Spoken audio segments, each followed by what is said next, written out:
नारद ने कहा, ये दासी से बस की बात नहीं है हमारी बात करना। नारद जी महाराज आगे महलों की ओर प्रवेश कर रहे हैं।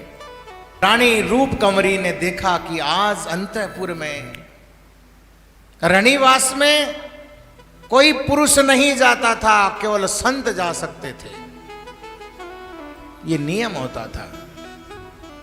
नारद जी सीधे रणिवास में गए, ये परीक्षा करने के लिए राजा मोहजित का दिल कैसा है, कैसा मोह जीता है उसने, देखा स्त्री में मन है कि नहीं है, इसलिए सीधा रणिवास में प्रवेश करे।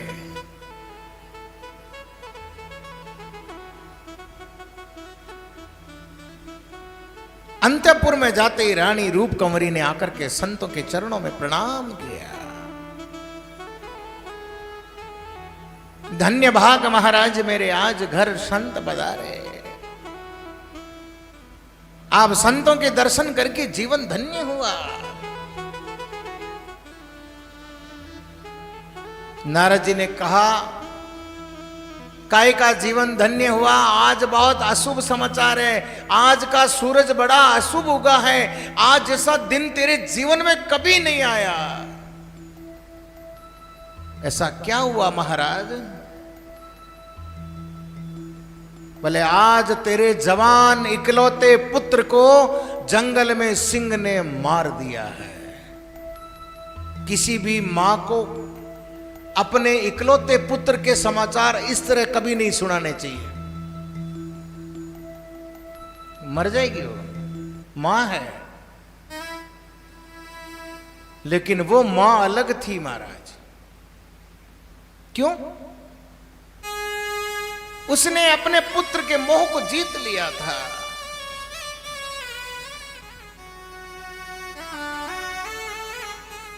कहने लगी, महाराज जगत में कोई किसी का पुत्र नहीं, कोई किसी की मां नहीं। क्यों? ये रिश्ते नाते? बोले, ये सब व्यवहार से बनते हैं, कर्म लेकर के आते हैं इनको।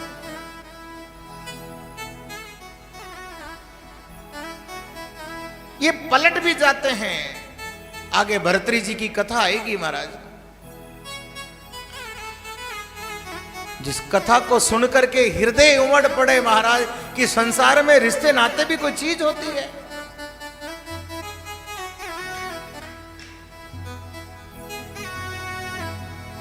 मां रूप कुमारी कहती है, ये शरीर भौतिक है, बना हुआ है, हमारा नहीं है, इसको एक दिन जाना है, और जो जाना है उसका दुख किस बात का करे महाराज? जाएगा ये तो, आज नहीं तो कल जाएगा।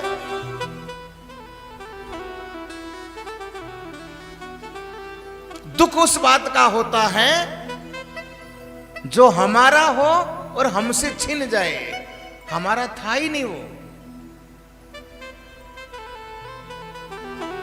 कैसे नहीं? तुम्हारा ही लड़का था। बैठिए महाराज, मैं आपको एक कथा सुनाती हूं। रानी सुना रही है नारद जी को। रानी रूप कंवरी कहती है, महाराज एक कथा आपको श्रवण करा रही हूं। बोले, पूर्व जन्म में दो स्वान थे। स्वान जानो? कूकरा, कुत्ते, छोटे छोटे कूकरे बच्चे।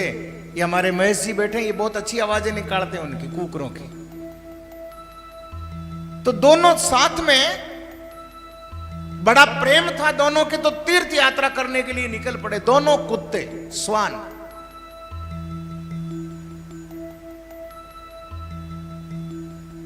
और कर्म की कुटिल गति, तीर्थ यात्रा करते करते पता नहीं कहां पहाड़ों में गए, दोनों के वहीं प्राण छूट गए, मर गए। फिर महाराज जन्म में आए। दोनों कुकरे तीर्थ यात्रा करने के लिए निकले, तो क्या हुआ? बोले, भोजन कहां करेंगे? कि गांव में ई बास का कुत्ता बी बास में चल जावे तो लड़ाई हो जावे, जानो ना आप। कुत्ता ने कुत्तो देख राजी नहीं होवे, लड़वा लग जावे। तो फिर आप तीर्थ यात्रा करने जाएंगे तो एक गांव के दूसरे गांव, तीसरे गांव, दूसरे गांव के कुत्ते हमें फाड़ देंगे, लड़ाई हो जाएगी, मार देंगे। बोले अपन जंगल ही जंगल के रास्ते चलेंगे। ऐसा विचार करके चल पड़े। अब एक गांव से दूसरे गांव गए, लेकिन भोजन करने के लिए तो गांव में जाना पड़ेगा। छुप छुप के जाएं। एक गांव के बाहर एक बहुत बड़ा वटवृक्ष, बड़ का पेड़ चबूतरा बना हुआ आया। दोनों जनों ने अलग अलग प्रवेश किया। बोले मैं इधर जाता हूं, तू इधर जाए, जो पहले भोजन करके आए दूसरे का यहां इंतजार करना। एक गया सबसे पहले। कोई सज्जन पुरुष था महाराज, संत आदमी था। वो भोजन करने के लिए थाली भोजन की अपनी चौकी पे रख करके पानी लेने के लिए गया, जब तक ये कुत्ता गया और मुंह डाल दिया थाली में। वो आया और देखा थाली में कुत्ता जीम रहा है। आपनो साथी हो तो कहीं कर दो, उठार भाटो उठा तो, लाठी उठा तो और मार तो जोरदार। उसने ऐसा नहीं सोचा। उसने सोचा ये भोजन अब मेरे काम का नहीं है, इनमें थोड़ी जीमू, कुत्तो मुंडो दे दियो। अब जिमोगे क्या आप उसमें? नहीं जिमोगे तो इसको तो जीमने दो आराम से। जब इसने मुंह ही दे दिया और जीमने लग गया तो ये भोजन अपने काम का तो है नहीं। अब महाराज वो जीमा, ऊपर से पानी और पिला दिया, दाह पर जीम और खीर मालपुआ और घेवर जीम और महाराज ऊपर जल पिला दियो, डकार ले ली। अब जाओ सो जाओ। वो स्वान फटाफट जी में और आई गो। अब दूसरा वाला तो आप भी पता ही नहीं कहां है। वो जिस नगरी में मोहल्ले में गया, वटे एक सेठ जी की दुकान ही, महाजन की। अरबी दुकान में रोज एक कुत्ती आवे और गुड़ खार भाग जावे। आज वह कुत्ती तो आई को नहीं। सेठ जी तैयार बैठा, बोरी के अंदर पंसेरी गाल मिली महाराज। पंसेरी समझो, अब आजकल इलेक्ट्रॉनिक कांटे आ गए महाराज। पंसेरी बाट होता, 5 किलो अलग होता और पंसेरी अलग होता था।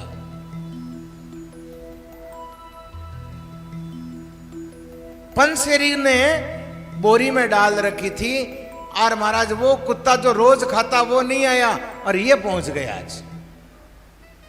जैसी दुकान में प्रवेश किया, सेठ जी पंसेरी फेंकी और महाराज कमर टूट गई। बड़ा वजन होता है, 5 किलो वजन होता है पंसेरी का। बच्चा छोटा था, कमर पे गिरी, कड़ियां टूट गई महाराज। अब घसीटता घसीटता पहुंचा वापस वहां, भूखा प्यासा, शाम हो गई। वो कुत्ता जो जिम के आ गया पहले, वो भी सामने आया, थोड़ा सा चल गया। अरे भाई तेरी ये दशा? बोले मेरी दशा बिगड़ गई है, क्या करें? बोले अब मैं उसी के यहां जन्म लूंगा और महाराज मेरा बदला पूरा करूंगा। सुनना मेरे भाई बहनों, दोनों कुत्तों ने वहीं शरीर छोड़ दिया। एक जो सजन के घर जिम के आया था, उसके घर में भी लड़का हुआ और महाराज जी सेठ के घर में भी फिक्स 9 महीने 10 महीने बाद में लड़का हुआ, दोनों के साथ। लेकिन जिस सजन के घर लड़का हुआ, होते ही घर में खुशियां ही खुशियां आने लगी। जो कर्जा था लाखों करोड़ों का, कभी आने का मतलब नहीं था, वो पैसा भी आज आ रहा है। चला करके लक्ष्मी प्रवेश कर रही है घर में, चला करके। जिस पत्थर के हाथ लगाए वो सोना बन रहा है। जो नहीं होना है वो काम अच्छा ही अच्छा हो रहा है। और एक वो महाराज जन्मियो तो मां ने दुख दियो, पेट फाड़ रही हो, और अस्पताल में लाखों रुपया खर्च कर, यार बोले जीवे ही को नहीं, इन्हें तो महाराज कांच में बंद करना पड़ी। लाखों रुपए खर्च करवा दिए।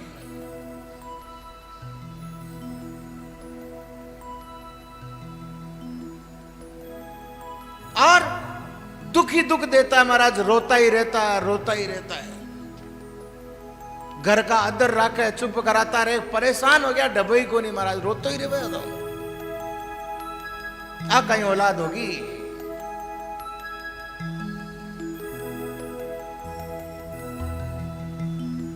रोगी रहता है महाराज, दवाइयां धीरा धीरा दाब गया, झाड़ा फूंक करा करार दाब गया, कोई नजर लागी, टोटका हो गया, हो कहीं गए हो। माता पिता दोनों दुखी रहने लगे। थोड़ो मोटो हुयो महाराज, अब भी ना गोद में रख के नीचे रखते रोवे। एक दिन महाराज पिताजी की आंख में आंगली मारी, जो आंख फोड़ दी बापड़ा की। कुछ बड़ा हुआ, सेठ जी दुकान में जावे और महाराज बेटो बेटो कुछ नहीं यानी कि करे के घर के बाहर खड्डे खोद देवे। बड़ा सारा खड्डा खोद दिया। सेठ जी रात को आए दुकान से, दिखा नहीं, खड्डे में गिरा, टांग और टूट गई।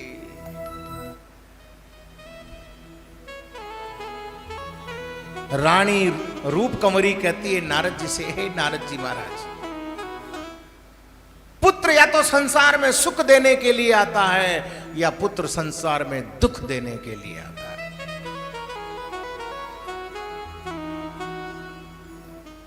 न कोई मां है न कोई पुत्र है, ये तो हमारा ही सुख है और हमारा ही दुख है। नारद जी ने कहा, फिर भी तूने उसको अपने पेट में 9 महीने पाला है, तेरा सींचा खून है वो। कितनी ज्ञान की बातें कर लो लेकिन तेरा है। फिर रानी रूप कंवरी कहती है, बोले महाराज एक कथा और सुनाओ। एक ब्राह्मण का लड़का था, वो काशी पढ़ने के लिए गया था। उस जमाने में काशी पढ़ने का मतलब सबसे बड़ी पढ़ाई कर लेना था। और काशी पढ़कर के घर आया तो घर वालों ने कहा, भाई बेटा अब तेरी पढ़ाई पूरी हो गई है, अब तेरा विवाह कर दें।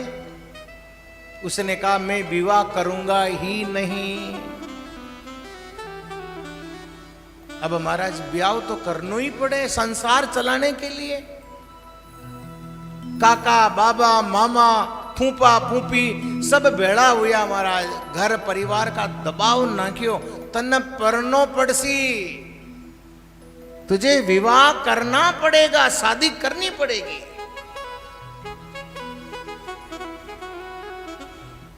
घर का दबाव ना क्या, जब महाराज हां कर ली विवाह करने के लिए। सगाई हो गई, बारात सज गई और महाराज मंडप सज गया, पहुंच गई बारात और वहां फेरे लगने लगे तो वो बैठ गया, बोले अब मैं विवाह नहीं करूं। अरे बोले अब क्या कह रहा है? दोनों घरों की इज्जत जा रही है। बोले मेरी शर्त है, यदि मेरी शर्तें मंजूर हो तो मैं महाराज फेरा खाऊं, नहीं तो फेरा बटे ही रोक दूं। क्या शर्त है? फेरा लेने वाली ब्राह्मणी ने पूछा। ये ब्राह्मण है। ब्राह्मणी कन्या कह रही है, स्वामी क्या आज्ञा है बताओ।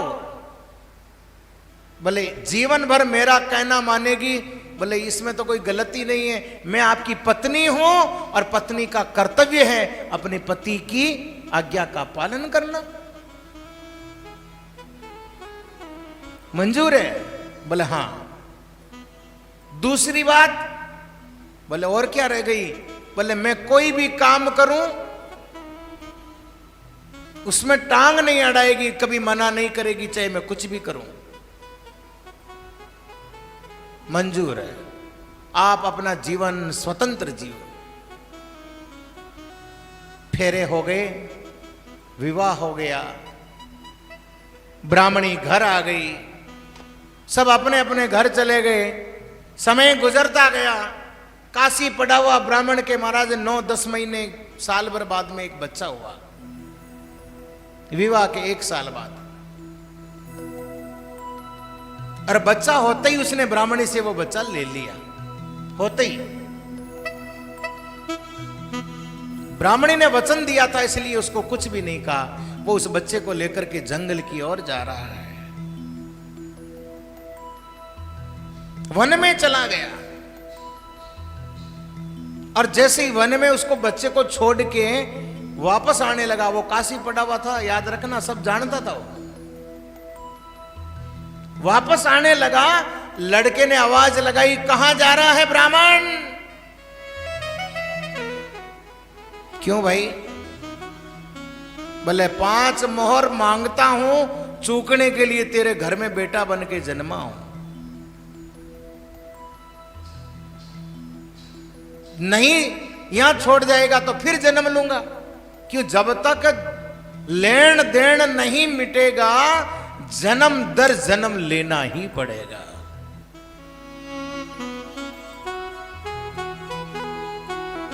ब्राह्मण बड़ा समझदार था, संतों का पढ़ा हुआ था, ज्ञानी था।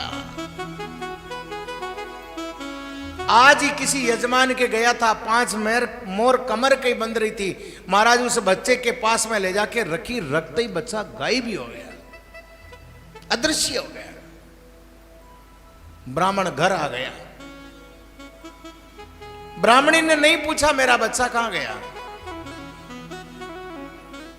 समय अपने हिसाब से गुजरता रहा। साल 2 साल गुजरे, बच्चा और हो गया। आज भी ब्राह्मण इस बच्चे को लेकर के वन की ओर जा रहा है। जैसे ही छोड़ के आने लगा, लड़के ने आवाज दी, अरे ब्राह्मण कहां जा रहा है? क्यों भाई? बोले किसी जन्म में तूने मेरी हत्या कर दी थी, मेरा वध किया था। अब वो वध किसी प्रकार हो सकता है, अपन सांप मारा, गोईरो मारा, अपन के पांव के नीचे आके मकोड़ो ही मर जा, तो कोई जन्म में अपन ने मारी महाराज वापस। किसी न किसी दिन अपना भी मकोड़े के रूप में जन्म होगा और वो आदमी अपने को पांव से कुचलेगा, मरेगा, जब ये बदला पूरा होगा। ये 84 का चक्कर ऐसा है महाराज, कोई मिटना चाहे अपनी समझदारी से मिट ही नहीं सकता। ये केवल भजन मिटा सकता है, दूसरा कोई उपाय नहीं है। ये लेन देन कभी खत्म थोड़ी होगा। आपने श्वास के साथ में किसी जीव की हत्या कर दी।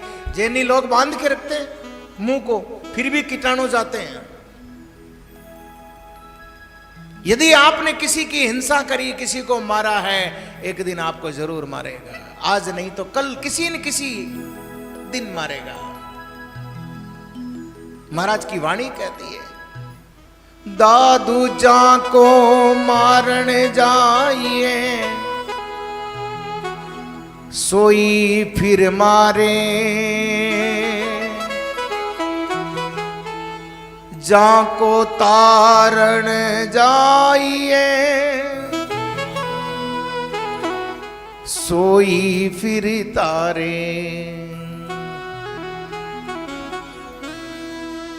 जिसका बदला आपने यदि मारा है तो मारेगा, और तारा है तो तारेगा।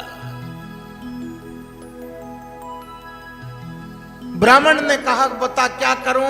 बोले तूने मेरे गले को मारा था दबा करके, और मैं भी मारना चाहता हूं। ब्राह्मण ने अपने गले का खून निकाला और इस बच्चे के मुंह में डाला। डालते ही बच्चा अदृश्य हो गया, बदला पूरा हो गया। गले का खून पीना था उसको। ब्राह्मण फिर घर आ गया। ब्राह्मणी ने नहीं पूछा बच्चा कहां गया। समय गुजरता गया महाराज, 2 साल गुजरे, बच्चा फिर हो गया। इस बच्चे को लेकर के ब्राह्मण जंगल में छोड़ के और वापस आने के लिए मुड़ा तो पीछे से आवाज आई, पिताश्री कहां जा रहे हो? पहले वाले दोनों बच्चों ने पिताश्री नहीं कहा, ब्राह्मण कहा था। क्यों? बोले आप मेरे में 20 मोहर मांगते हो, चुकाने के लिए आया हूं। बोले ओ चुकावा आयो, इन ले चलो। ब्राह्मण ने उस बच्चे को लिया गोद में और वापस आया और ब्राह्मणी को दे दिया, ले इसका पालन कर, पोषण कर। लेकिन एक बात याद रखना, इसको ऐसी शिक्षा दो, ये बाहर से कोई धन माया नहीं लेवे, घर में लेके नहीं आवे। सामान कोई खाने वाला देवे तो खा सकता है, लेकिन रुपया कभी किसी का नहीं लावे। रुपया जिस दिन वो घर में लिया है, जिस दिन चूक जाए।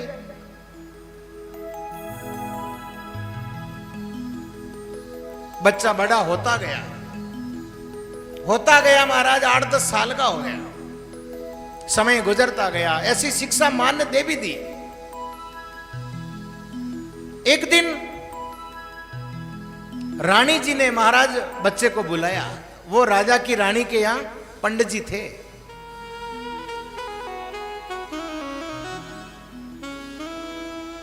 रानी ने कहा, पंडित जी के लड़का हुआ, 8-10 साल हो गए, बुलाओ, दिखाओ तो सही कैसा है।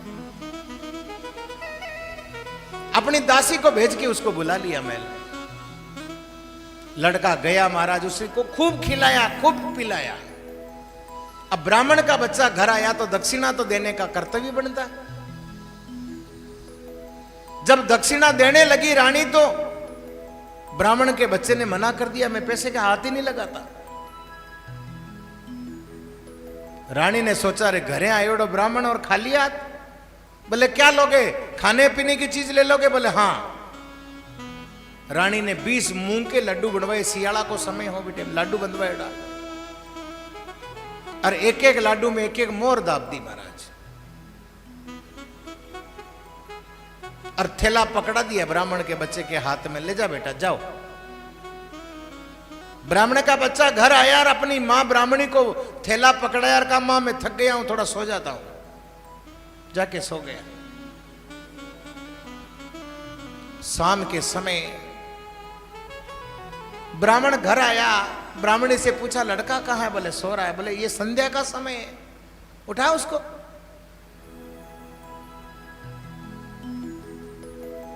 ब्राह्मणी ने जाकर के उठाया, लड़का उठ नहीं रहा महाराज। ब्राह्मण आया, बोले क्या हुआ? बोले ये उठ नहीं रहा, जग नहीं रहा है। ब्राह्मण ने हिला के देखा तो उसमें तो श्वास ही नहीं है, लाश पड़ी है। कहां गया था ये?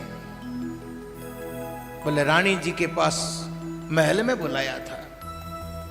क्या लाया? बोले वहां से लड्डू लाया, फोड़ो इसको। फोड़ा तो हर लड्डू में एक एक मोर। ब्राह्मण ने अपने कर्म पीट लिए, हाथ सिर पीट लिया। बोले इस लड़के को तो तूने मरवा दिया। बोले क्यों? बोले 20 ही मोर मांगते थे, चूक गई। अब रानी रूप कंवरी देव ऋषि नारद से कहती है, महाराज ये जगत में इस प्रकार जीव आता है, इसी प्रकार जीव चला जाता है। किसका दुख करें, किसकी खुशी मनाएं,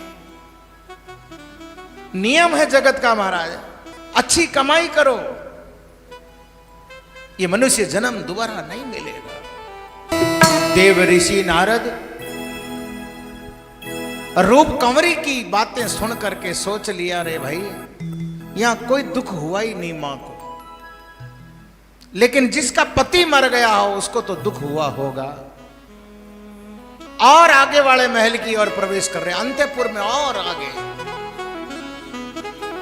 जो राजकुमार मरा था उसकी धर्म पत्नी